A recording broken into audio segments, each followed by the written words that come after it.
Well, good morning on this beautiful Saturday. I'm Weather Impact Team Meteorologist Jada Knowles, and I hope everyone had a terrific week.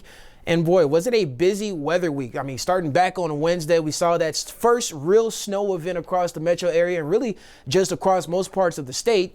The second snow event is what we're tracking right now. It started last night into this morning and really starting to ramp up a little bit as well, mainly towards the high country. We're going to break all that down for you, but so many events this weekend, especially as we approach Christmas and get closer to all the holidays. We got a lot of holiday festivities. We got a lot of a parade. We have a parade of lights tonight, which is at 6 p.m. Hope everyone will be there. I'll be there. Lauren will be there. So many 9 News members on my team will be there as well. But so far, let's take you outside and see what's going on, what it looks like. Of course, there's near the tunnels. It is coming down. Talking about whiteout conditions, heavy downpours of snow, as well as gusty conditions. We're talking about wind speeds close to 50 miles per hour will be possible today, especially over towards the high country. Today's high, though, 47 degrees. Windy is what we're talking about. That's the main weather story for us across the metro area.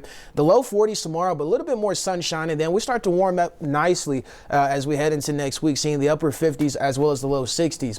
Radar right now looks a lot like there's a lot going on, but there's really not.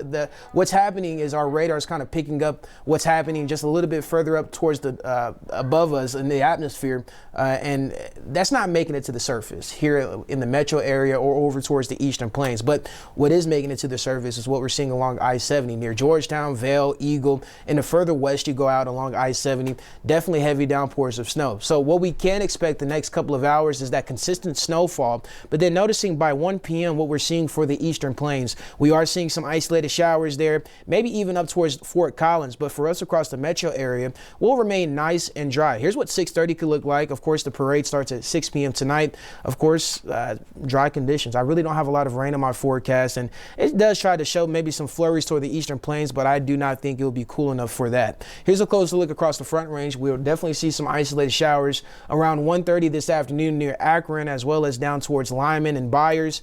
And then the snow flurries continuing for the foothills. But for us across the I-25 corridor, still staying nice and dry, especially as we head into this evening. So parade conditions will be dry, but what the main conditions that I want to leave you here with is that mountain pass impacts. Of course, talking about the Eisenhower Johnson tunnels, Vail Pass, Berthoud Pass, as well as Rabbit Ears Pass.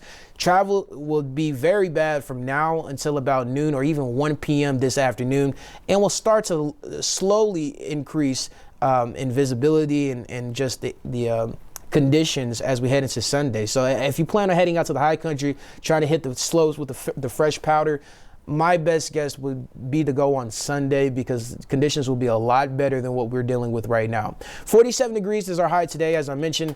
Gusty conditions, highs across the entire state. We'll see the upper 40s as well as the low 50s for the eastern plains, 20s and 30s across the high country, and then also the upper 40s for the western slope. Let's track these wind gust forecasts. As I mentioned, close to 60 miles per hour is possible in the foothills, but we'll really start to see the winds ramp up around lunchtime this afternoon, up close to 40 miles per hour across the metro area. But then here's the good news. Finally calming down just in time for the parade. At 6 p.m., you can see gusts close to 15 miles per hour.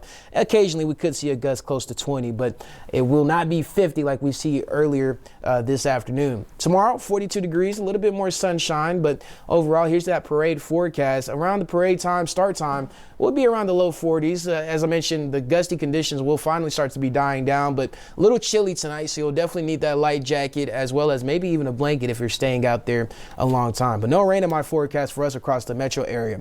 Here's the rest of your 7-day forecast. Noticing we're starting a warming trend, 49 on Monday, 59 on Tuesday, and then getting back to the low 60s as we head into Wednesday.